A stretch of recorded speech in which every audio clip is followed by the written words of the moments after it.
Welcome. Akkam jirtan nagaa fi kabajamtoota hordoftoota kiyya baga jiraattan. Kun daraaraadha.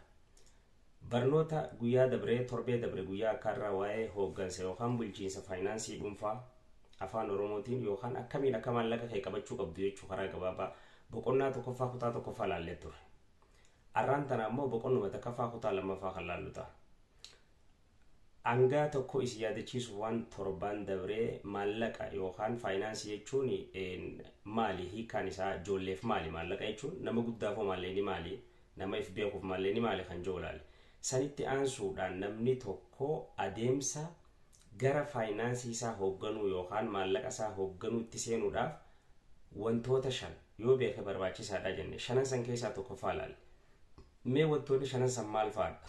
Tokkoffaa kan torbaan dabre laallee odeeffannoo walitti qabachuu fi haala isaa amma irra jiru sirriitti madaalee gamaggamee beekuu tokkoffaa. Lammaffaa galma faayinaansii kaayyachuu. Sadaffaa deebi'ee karoora faayinaansii san karoora ittiin galma bira san bira dhaqu kaayyachuun sadaffaadha. Afraffaan karoora san hojiirra oolchuu. Shanaffaan ammoo karoora hojiirra oolchisan keessa deebi'ee ilaalu waa shanan kanarraa tokkoffaa laallee turre jechuudha. Arraan tana lammaffaa fi sadaffaa gaggabaabsinee kan laallu ta'a yoo rabbi jee. Mee kallattumaan osoo gara sagantaa keenyaatti hin seenne obboleen kiyya kabajamtoota daawwattoota kiyya yeroo xiqqoo takka kannaa fi viidiyoo kana laalaa yoo isinitti tole subscribe godhaa warri hanga ammaa gootan kannaa daawwattan hedduu galatoomaan isin jechuu barbaada. Sagantaa teenya tamba bulchiinsa faayinaansii dhuunfaa yookaan akkamiin akka waan argatte waan hojjette qabachuu qabdaa hajoo kuni barnoota kanarraa waan bareedaa argattan jeen abdii qaba. Asumaaniin kallattiiniin karaa sagantaa keenya har'aatti seena. Lammaffaan torbaan dabree tokkoffaa laallee ture jechuudha. Lammaffaan namni tokko galma faayinaansii kaayyachuudha qabaa jechuudha. Osoo adeemsa gara faayinaansii isaa hoogganuutti hin seenne dura tokkoffaan haala ammarra jiru beekuu fi odeeffannoo walitti qabachuu jenne. Achi jalatti yaadrimee lamaatu jira. Yaadrimee qabeenya qulqulluu jedhuu fi yaadrimee ibsa galii jedhamu income statement. Isaan lamaan kun maal nu kennan jechuudha? Odeeffannoo haala ammarra jiruutii fi akkasuma galii teenyaa fi baasii teenya akka addaan baafnee lafa keenyuuf nu gargaaran jechuudha. So lammaffaan erga waan san beeyne lammaffaa wanni nuti godhuu qabnu galma tokko kaayachuudha. Galma faayinaansii ji'a hangana yookaan waggaa hangana keessatti waan akkanaa godhuun qaba. Galma faayinaansii jechuun maal jechuun fakkeenyaaf galmi faayinaansii kun waan fedhe ta'uu danda'a. Galmi faayinaansii waan fedhe ta'uu danda'a. Akkana jechuun fakkeenyaaf yeroo hangana keessatti waan akkanaa godheetitiin mana ijaara. Yeroo keessatti waan hangana qarshii hangana hojjedheetiin fuudha. Qarshii hangana hojjedheetiin silkii bitadha. Qarshii hangana hojjedheetiin maarree godha. Namoota garii barnootaafis hegeree barnoota barataniifis faayinaansii isaaniitiif goolii qarshii hangana walitti qabeen hegereetti baradha jechuun soo gabaabdumatti yeroo murtaawee takka keessatti faayinaanshiyal goolii yookaan galma goolii tokko kaayyachuu jechuudha. Galma goolii kaayyachuun galmi goolii akkuma jenne waa hedduuf keessaa qaba.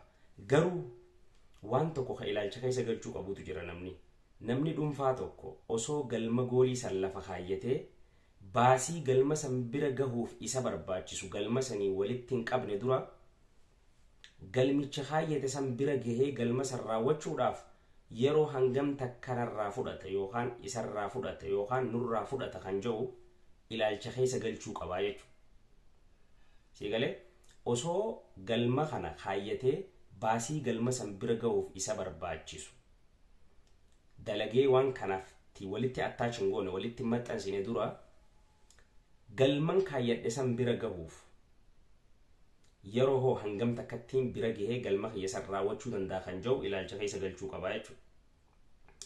Kuni wanni isa gargaaruu fi reenjii yookaan yeroo murtaawee takka keessatti waan san irratti akka hojjetee bakka san gahuuf isa gargaara.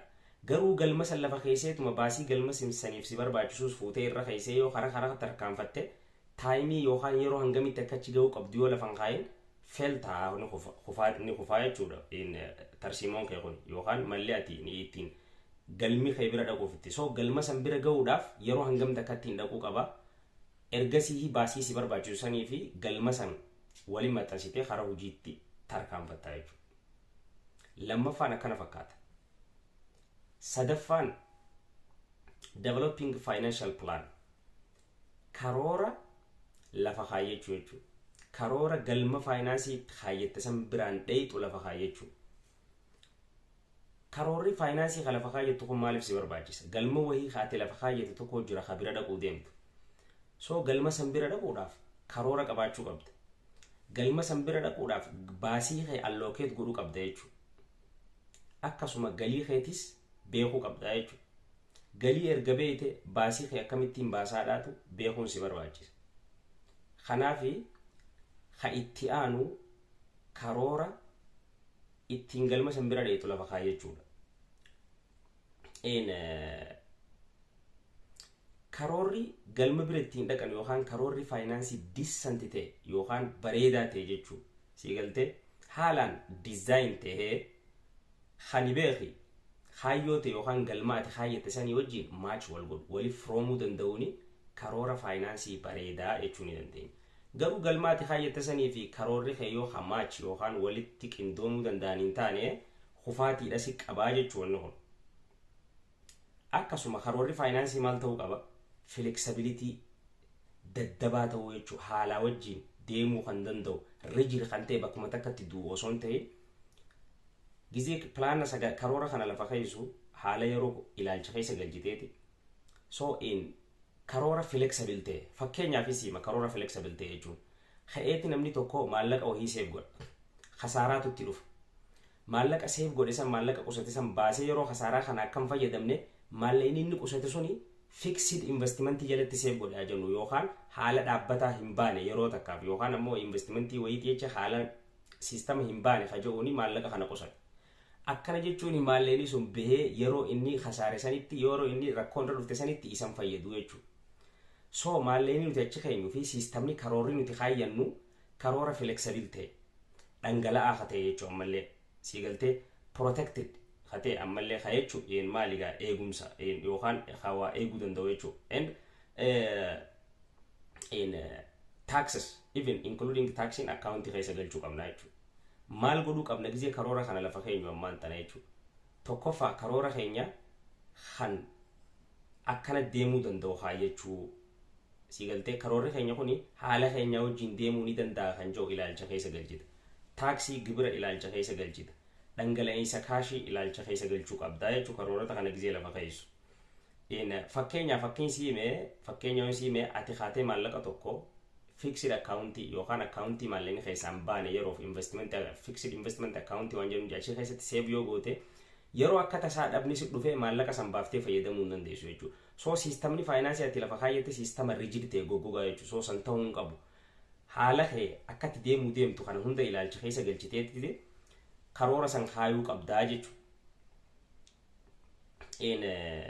Liquidity jechuun waan biraati miti. Availability of one's money jechuudha. Maallaqa tokko yeroo si barbaachisutti argachuu danda'u jechuudha. Liquidity dhangala'insa ka jennuun sun jechuudha. Siigalee wantoota kana ilaalcha keessa galchuu danda'u qabdaa jechuudha. Fakkeenyaaf yeroo khasaaraan si dhufte yeroo ati interrupt taate jeequmsi wayii si dhufe akkaataa waan san fayyadamtee bakka deebisuu dandeessutti karoora faayinaansii akkasiisan lafa kaayachuu qabdaa jechuudha. So namni tokko karoora faayinaansii ittiin galma isaa bira dhaqu san kaayachuu jira gaafii sadii yoo if gaafate bareedaadha jaan gaafii sadii. Sadeen maali beektaa? Yeroo wanni tasaana dhuftetti kaashii gahaniin qaba. Siigaltee akkana jechuun harkaa qabaachuu osoo hin ta'in fakkeenyaaf haa qusatte suni baaftee fayyadamuu siistamatti dandeessutti jechuudha. So harkachuun hin danda'a qabaachuun hin danda'a jechuudha. Akkasuma dirqamoota liqiin irra jiru deebtii fakkeenyaaf biilii manaa biilii teelee wantoota adda addaa firraa kafaluu yookaan liqii narra jiru firraa kafaluu ni danda'a. Akkasuma hangaan yaade takka qusachuu ni danda'a. Gaafii sadeen kanaaf gaafachuu danda'u qaba jechuudha. Then san booda maaltu jira? Reeshiyoo baasii jireenyaa jechuudha. Reeshiyoo baasii jireenyaa ji'oottanii waan jaamuutu jira. Isa kana fudhanneeti inni kun maaliif nu gargaara beektaa? Fakkeenyaaf inni kun wanni nu gargaaruuf wanni inni nu agarsiisu namni tokko namni tokko jechuun yeroo dhabni itti dhufe yookaan yeroo murtaa ji'oota hangam takka khasaaraa keessatti yookaan dhaba keessa yookaan fakkeenyaaf hojii dhabee jiraachuu danda'a hojii malee jiraachuu danda'a kan jiru si agarsiisa. Maaliin kun reeshiyoon baasii jireenya ji'aa jechuudha. Reeshiyoo baasii jireenya ji'aa ji'ootaniitis jechuu dandeenya. Wanni inni nu gargaaruu fi ji'a meeqa yookaan yeroo hangam takkaan hojii malee yookaan yoon khasaare jiraachuu danda'a kan jiru beekuudhaaf si gargaara jechuudha. Isa kana jechuun reeshiyoo baasii jireenyaa kana akka itti argannu reeshiyoo baasii jireenya ji'aa kan uwwifame jechuu ni dandeenya. Walqixa gooneeti monitarii asseeti hanga maallaqa nuti qabnu irra 12 goona jechuudha. Akkana jechuun ji'atti qarshii hanga nu barbaachisu beekna. So amataa fudhanneeti monitarii asseeti waan qabnu fudhannee baatiidhaaf gizee irra 12 ta'a. 12 gizee irra jechuudha. Waan nu hafuutu jira achirra. Wantoonni nu hafu sun maal nu agarsiisa? Ji'oota meeqaaf hojii malee yookaan haala khasaaraa san keessa jiraachuu dandeenyaa kan jedhu akka barruuf nu gargaara jechuudha. Reeshiyoon kunis 3-6 reeshiyoo jaaniini yookaan 3-6 reeshiyoo jaamuutu jira. Yoo rabbi jedhee isa arraa kanaa fi isa torbaan dabreetis bifa herregaatiin kan laallu ta'a jechuudha. So siistama kanaanii baruu dandeenya jechuudha. Ammallee reeshiyoon kuni siistamni foormulaa kuni maal si agarsiisa beektaa? Ji'a hangam takka keessatti namni tokko hojii argachuu qaba jechuudha. Hojii dhabdeeti mire ji'a meeqa hojii dhabdee jiraachuu akka dandeessu hoggaa bartee ji'a hangam takka keessatti hojii yoo argachuu qaba kan jedhuusi si agarsiisaa jechuudha. Si xoqqoma jaaniin gaa si galtee siif tilmaama. Foormulaan kun irraa fayyadamtan jee yaada waan kana.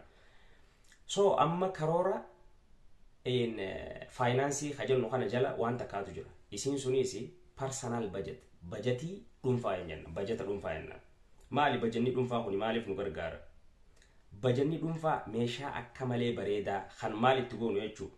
Kan haalli faayinaansii keenyaa kan irra jiru akka nuti karoorfannetti deemu jira moo deemutti hin jiru kan ittiin laallu kan ittiin madaallu yookaan tuulsiin meeshaan bareedaan nuti meeshaan haalaan sirritti haala nuti ammarra jirru fi akkasuma karoorri faayinaansii nuti kaayyanne yookaan haalli faayinaansii keenya sochii faayinaansii keenya amma akka nuti kaayyanne deemu jira moo deemutti hin jiru karaan itti laallu karaa personal budgetii kanaan jechuudha. Faayidaan isaa tokko kana personal budgetii kana. Personal budgetiin tokkoffaa sagantaa yookaan karoora expense keenyatti allocate goonu jechuudha baasii keenya jechuudha. Nama dhuunfaa tokko yookaan ati maaliif si gargaara wanni kuni spendeless yookaan hanga baaftu xiqqeessuu maal godhuudhaan bajanni dhuunfaa baasii kee akka xiqqeessitu yookaan hanga baaftu akka xiqqeessituuf si gargaara. Maal si godhuudhaan maal si hubachiisuudhaan beektaa? Baasii dabalataa ta hin barbaachifne akka baasu jirtu si hubachiisuudhaan waan san akka irriftu si godhaa jechuudha. Si galtee? Personal budgetiin kuni karoora faayinaansii kan jechuun maal nu agarsiisu karaa tokkoon jechuudha distribution of future income qoodamiinsa galii gara fuula duraa si galtee on the past expenses baasii keenya kan dabre irratti jechuudha. Baasii keenya kan dabre san irra dhaabbatteeti akkaataa qoodamiinsa galii teeta fuula duraa lafa keessa jechuudha. So maal determine nu godha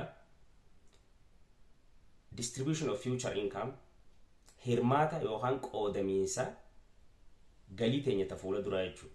Baasii teenya ta dabarte irratti dhaabbachuudhaan jechuudha. Ammallee savingii fi qusannaa fi investingii keenyatti illee hangam takka qusannee hangam takka investi godhuu akka dandeenyus karaan ittiin ilaallu tokko kana jechuudha. Garuu redundant yookaan bajeta bajeta dhuunfaa tokko yoo deddeebi'aa wal fakkaataa ka ta'u taate booriingi ta'a. So kanaafuu waan dabarseera dhaabbatteeti ta fuula duraatiifis siistamatti lafa keessuuf si gargaaru. Hangam takka qusachuu qabduu fi hangam takka akka investi godhuu qabdu. Baasii ta'e baasii dabalataa tan barbaachifne tabaasu jirtu si hubachiisuudhaan baasii kee xiqqeessu inkaamii kee galii kee fuula dura dhufu ammoo bakka maluu fi akka isaan malutti qoodamiinsa isaan malurra kaa'uu wantoota kana kanaaf nu gargaara. Qophiin keenya kaarraa kana fakkaata. Torbee dhufu yoo rabbi jee afraffaa fi shanaffaa laallee akkasuma isaan kana bifa herregaatiin kan laallu ta'a. Kabajamtoota daawwattoota kiyya sagantaan arraabsinii qabadee dhufe tana fakkaatti. Waan kana yoo warraa barattan yoo isinitti tolee jiraate yaada dabalataan kanna bakkaan fooyyeessuu qabu waan hin dabaluu qabu jechuudha. Kanatti aansuudhaan warri hanga ammaa amilee taatan subscribe gootan naaf daawwattan hedduu galatoomaa. Akkasuma warri hanga ammaa subscribe isin godhinis subscribe godhaa, like fi share godhaa. Hamilee daawwannu kun hamilee namaa ta'a. Akkaan qophii tiyyatanarra bareechee fiduu danda'u jechuudha. Hanga qophii wal fakkaatu torbaan dhufne walitti deebinu ammoo nageenyi rabbii isin biraa jiraatu. Peace.